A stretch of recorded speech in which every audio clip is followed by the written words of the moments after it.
جہاں تک علم غیب کا تعلق ہے میرے بھائیوں آپ بھی وہی مانتے ہو جو ہم مانتے ہیں. اللہ کی قسم اللہ کے رسول صلی اللہ علیہ وسلم کے بارے میں تم صرف کہتے ہو اتنا کہ اللہ کے رسول کو علم غیب تھا. ما کان وما یکون کا علم تھا.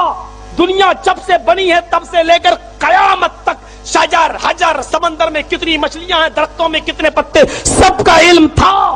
یہ تم عقیدہ رکھتے ہو لیکن جب سوال کیا جاتا ہے کہ یہ بتاؤ جب حضرت عائشہ صدیقہ پر تہمت لگ رہی تھی اور عبداللہ ابن ابی ابن سلول نے جب مذاق اڑایا تو اللہ کے نبی جناب محمد رسول اللہ اتنے پریشان رہے. آپ کہہ سکتے تھے آئے عبداللہ ابن ابی تم جھوٹ بول رہے ہو. ہماری بیوی عائشہ پاک دامن ہے پاک دامن کیونکہ مجھے علم ہے میں علم غیب رکھتا ہوں مجھے معلوم ہے.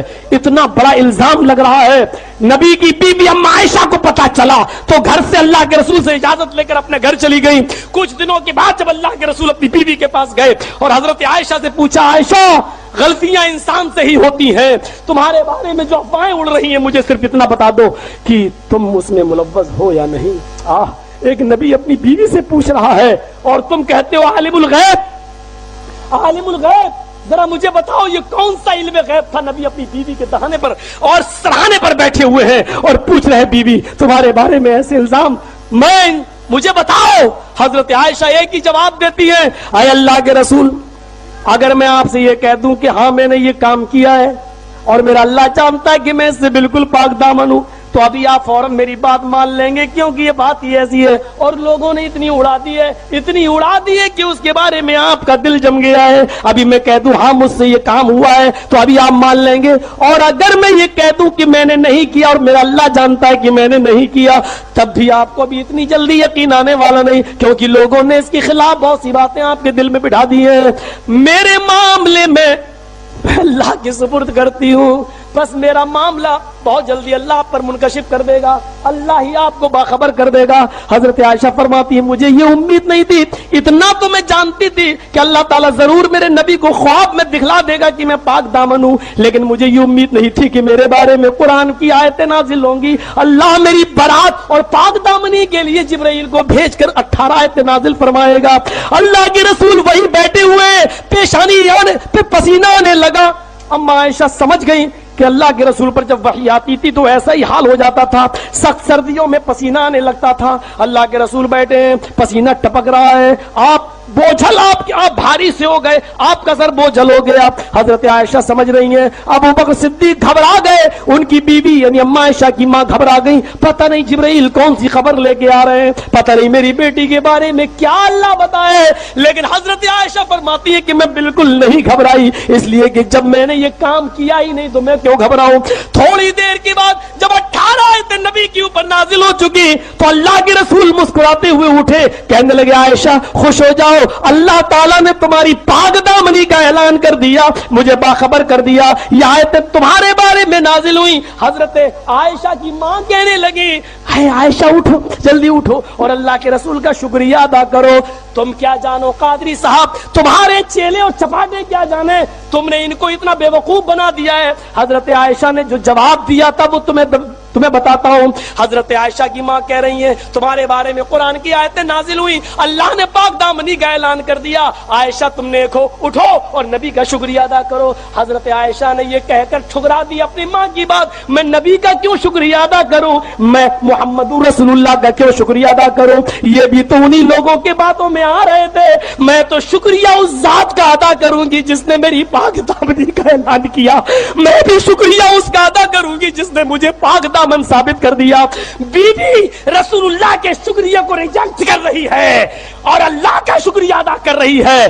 تم غور سے پڑھو تمہیں سب وہابی نظر آئیں گے. سورہ نور میں اللہ تعالیٰ نے جو احکام فرمائے دیکھیں چند احکام میں بتا دیتا ہوں. اس سورے میں جو ہے ام المومنین عائشہ صدیقہ رضی اللہ تعالیٰ عنہ کی برات آپ کی پاکی کا بھی ذکر آیا ہے. منافقین نے آپ پر تہمت لگائی تھی. ایک بار حضور صلی اللہ علیہ وسلم جہاد میں تھے غزوہ بنی مستلق وہاں سے واپسی کے وقت ام المومنین ساتھ میں ہوا کرتی تھی کوئی نہ کوئی حضور کی زوجہ ساتھ جاتی تھی. تو واپسی کے وقت جب ام المومنین کی عمر بہت چھوٹی تھی حضرت عائشہ صدیقہ رضی اللہ تعالیٰ عنہ کی عمر تقریباً 13-14 سال کے آس پاس تھی. واپسی کے وقت، جہاد سے واپسی کے وقت راستے میں ایک جگہ قافلہ رکا تو اونٹ کے اوپر ایک کجاوا یعنی ایک خیمہ لگایا جاتا تھا ازواج مطہرات کے لیے، ام المومنین کے لیے پردے کا انتظام ہوتا تھا. وہ کیسا ہوتا تھا؟ ایک چھوٹا سا حجرہ، ایک جھوپڑی ٹائپ، اسے اٹھا کر کے رکھتے تھے، باندھتے تھے اونٹ کے اوپر، اور پھر جہاں اونٹ بیٹھ جائے وہ اٹھا کر کے پھر زمین پر رکھا جاتا تھا. تو کجاوا اٹھا کر کے زمین پر رکھا گیا. رات کو جو ہے وہاں قیام ہوا تھوڑی دیر کے لیے. ام المومنین اپنی حاجت کے لیے اتری. ان کا سونے کا ہار جو ہے کہیں گر گیا تھا، تو وہ ڈھونڈنے کے لیے نکلی. تو اتفاق سے جو ہے اچانک واپسی کا اعلان ہو گیا کہ چلو. تو صحابہ جو اٹھاتے تھے کجاوا، وہ خیمہ، وہ جھانک کر کے دیکھتے نہیں تھے کہ اندر ہے یا نہیں. کجاوا اٹھایا گیا، اونٹ پر رکھ دیا گیا. ان کے دل میں یہ تھا ام المومنین اندر ہیں، بیٹھی ہیں. جبکہ ام المومنین عائشہ صدیقہ رضی اللہ تعالی عنہا وہ اپنے گلے کا ہار کچھ ڈھونڈنے کے لیے باہر نکلی ہوئی تھی. قافلہ چل پڑا، چلا گیا قافلہ. حضرت عائشہ واپس آ کر کے دیکھی کچھ بھی نہیں، نشان بھی نہیں، سب جا چکے. تنہائی رات کی، کوئی وہاں پر راستے میں نہیں ہے. تو ایک جگہ اوٹ میں بیٹھی، نیند لگ گئی، آپ سو گئی وہیں پہ. اس وقت ہوتا یہ تھا کہ قافلے جب چلتے تھے تو کسی ایک صحابی کو پیچھے چھوڑ دیا جاتا تھا. وہ پیچھے سے چلتے ہوئے آتے تھے، قافلے کا کچھ بھی گرا ہوا سامان ہو تو وہ اٹھا کر کے لے آتے تھے. تو وہ پیچھے سے چلنے والے صحابی، قافلے سے ان کا ڈسٹینس ہوتا تھا تھوڑا سا. حضرت صفوان رضی اللہ تعالیٰ وہ پیچھے سے آ رہے تھے. صبح کا وقت تھا. انہوں نے دیکھا کہ یہاں کوئی خاتون سوئی ہوئی. قریب جا کر کے دیکھا تو کہنے لگے اللہ اکبر، یہ تو ام المومنین ہے. حضرت عائشہ صدیقہ رضی اللہ تعالیٰ عنہ کے قریب پہنچے تو بیدار ہو گئیں. پردہ کیا، پوچھا کہ ماں یہاں کیسے؟ کہنے لگی میں فلاں چیز ڈھونڈنے کے لیے نکلی تھی، قافلہ چل پڑا، میں رات کے اندھیرے میں اکیلی کیسے چلتی؟ حضرت صفوان رضی اللہ تعالیٰ عنہ اپنے ساتھ سفر میں ان کو لے کر چلے. مدینہ پہنچنے تک قافلے والوں کو پتہ ہی نہیں تھا کہ ام المومنین ہے نہیں کجاوے میں. بعد میں پتہ چلا کہ نہیں ہے. پوچھا گیا کہاں رہ گئی؟ پھر ابھی ڈھونڈنا شروع بھی نہیں ہوا تھا کہ حضرت صفوان کے ساتھ ام المومنین آ گئی مدینہ میں. بس اتنی بات تھی کہ منافقین جو تھے، جن کے دلوں میں کڑن تھی، جلن تھی، حضور سے بغض و عداوت رکھتے تھے، بات پھیلا دی، ارے نبی کی بیوی غیر کے ساتھ چلی گئی. محمد صلی اللہ علیہ وسلم کی بیوی صفوان کے ساتھ رات گزار کر کے آئی ہے.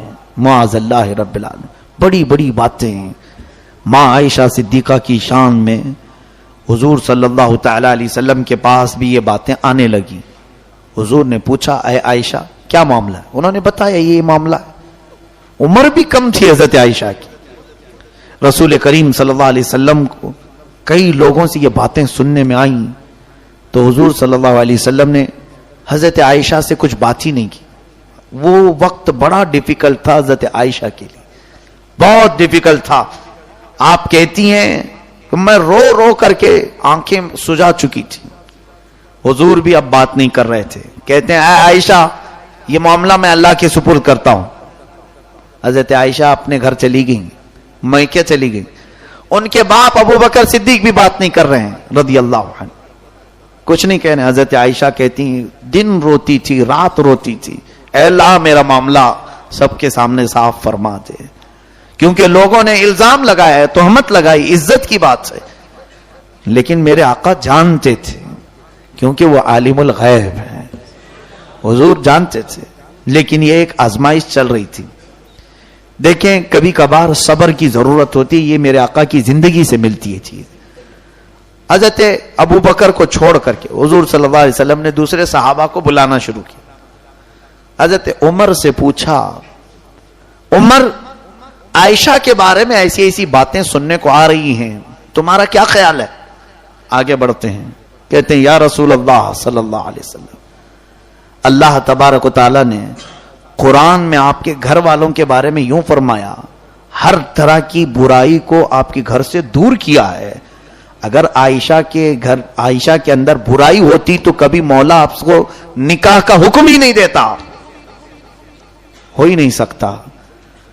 حضرت عثمان کو بلایا, کہا آپ کا کیا خیال ہے؟ کہتے ہیں دیکھیں کتنی پیاری بات ہے, یا رسول اللہ صلی اللہ علیہ وسلم, اللہ نے آپ کا سایہ زمین پر نہیں ڈالا تاکہ کسی کا پیر نہ پڑ جائے, رسول کے سائے پر کسی کا پیر نہ پڑ جائے. کیا وہ مولا آپ کو ایسی بیوی دے گا جس کے اندر غلاظت ہو ہی نہیں سکتا یا رسول اللہ. حضرت علی سے پوچھا آپ کا کیا خیال ہے؟ عرض کرنے لگے یا رسول اللہ صلی اللہ علیہ وسلم, جہاں تک عائشہ کی بات ہے لوگ کہہ رہے ہیں ایسے کہ آپ کے گھر والی, آپ کی خاتون, آپ کی بیوی ایسی. ہمارا تو عقیدہ یہ ہے کہ رب تعالیٰ آپ کے جسم پر تو مکھی بھی نہیں بیٹھنے دیتا, آپ کے جسم پر کبھی مکھی نہیں بیٹھتی. عائشہ اگر ناپاک ہو تو آپ کے گھر میں مولا کیسے رکھتا؟ نہیں ہو سکتا. صحابہ نے بڑی فضیلتیں بیان کی. حضور صلی اللہ تعالی علیہ وسلم جو اس وقت ان سب سے پوچھ رہے تھے, یہ بھی جو ہے ایمان اور نفاق کی بات تھی. کچھ لوگوں کو بلایا اور باری باری پوچھ رہے تھے. پوچھا آپ کا کیا خیال ہے؟ تو ایک صاحب نے کہا ہاں لوگ کہہ رہے ہیں, ہو بھی سکتا ہے نہیں بھی ہو سکتا ہے, کیا معلوم, اندر کی بات ہے. یہاں سمجھ میں آ جاتا ہے دل میں جو چیز ہے نکل آتی. یہ ایمان کی پرکھ ہو رہی تھی یہاں پر, جانچ ہو رہی تھی. ایمان اسی کو کہتے ہیں, رسول کی ذات سے کوئی چیز ہو تو ناپاک ہو ہی نہیں سکتی. عقیدہ یہ کامل ہونا چاہیے. تو جتنے لوگوں نے یہ کہا تھا پہچان لیے گئے وہ کہ کس کے دل میں کیا ہے. ہاں لوگ تو کہہ رہے ہیں, اور عائشہ رات کو کیوں گئی تھی, ایسے ایسے باتیں بھی کچھ لوگوں نے کی. لیکن جو صحابہ تھے, اہل ایمان تھے, ان کو اللہ نے مضبوط ایمان عطا کیا تھا. چند دن ایسی گزرے, ایک مہینہ گزر گیا, تب اللہ تعالیٰ نے جبرائیل امین کے ذریعے آیتیں بھیجی. اللہ فرماتا ان الذین جاؤوا بالافک عصبۃ منکم لا تحسبوه شرا لکم بل هو خیر لکم. جو لوگ تہمت لگائیں آپ کے گھر والوں کے متعلق, اے محبوب اس کو آپ برا نہ سمجھیں, آپ کے حق میں بہتر ہی ہے, بہتر ہے. کیونکہ سبوں کے دلوں کی کڑن مولا تعالیٰ ظاہر کرنا چاہتا تھا. پتہ یہ چلا کہ نبی کا گھرانہ کسوٹی ہے ایمان کو ناپنے کی. جو اس طرف محبت کے جملے کہا وہ ایمان والا ہے, اور جس نے شک بھی کیا وہ منافق ہے. اللہ تعالیٰ فرماتا ہے والذی تولی کبرہ منہم لہ عذاب عظیم, میں تو ان کے لیے دردناک عذاب رکھا ہوں, بڑا عذاب. اب رہی بات یہ ان پر جو لگایا گیا تھا, عائشہ بری ہے ان تمام چیزوں سے. اللہ نے حضور کے گھرانے کی پاکی قرآن میں بیان کی. اب سنیے, جب یہ آیتیں نازل ہوئی تو حضرت ابو بکر صدیق دوڑتے ہوئے آئے عائشہ کے پاس. ایک مہینے کے بعد حضرت عائشہ کہتی ہیں میری آنکھیں سوج گئی تھیں, اتنے دن تک حضور سے بھی ملاقات نہیں ہو رہی تھی. کہا عائشہ مبارک ہو, اللہ کی آیتیں اتر گئی تمہاری شان میں, مولا نے پاکی بیان کر دی, جاؤ جلدی حضور سے ملو. عمر کم تھی, محبوبانہ انداز بھی تھا. کہا نہیں میں ان سے پہلے نہیں ملوں گی, پہلے میں میرے رب کا سجدہ کروں. حضور صلی اللہ علیہ وسلم خود لینے آئے حضرت عائشہ کو, اور اس کے بعد محبت سے اپنے گھر میں بٹھائے. اب اس کے بعد فرمایا عائشہ حضور اگر چاہتے تو پہلے ہی دن کہہ دیتے میری عائشہ پاک ہے, لیکن لوگ یہ کہتے اپنے گھر والے کی بات کر رہے ہیں, اپنی بیوی کی پاکی تو ہر کوئی بولے گا. اے عائشہ میں یہ چاہتا تھا کہ تمہاری برات میں ایسی چیز اترے کہ قیامت تک لوگ اس کو تلاوت کرتے رہیں. ہائے آج دیکھیں کروڑوں امام ہوں, کروڑوں مسجدیں ہوں, ہر جگہ جہاں پر بھی تلاوت ہوگی ہماری ماں کی پاکی بھی بیان ہو رہی ہو. عائشہ صدیقہ عفیفہ طیبہ طاہرہ رضی اللہ تعالیٰ عنہ کی پاکی بھی قرآن نے بیان کیا. حضور صلی اللہ تعالیٰ علیہ وسلم حضرت عائشہ صدیقہ رضی اللہ تعالیٰ عنہ کو یہ فرماتے ہیں اللہ نے تیرے حق میں قرآن کی آیتیں ایسی اتاری کہ صبح قیامت تک اب تیری پاکی ایمان والے بولتے رہیں گے. اللہ تبارک و تعالیٰ نفاق اور منافقین کے شر سے ہماری حفاظت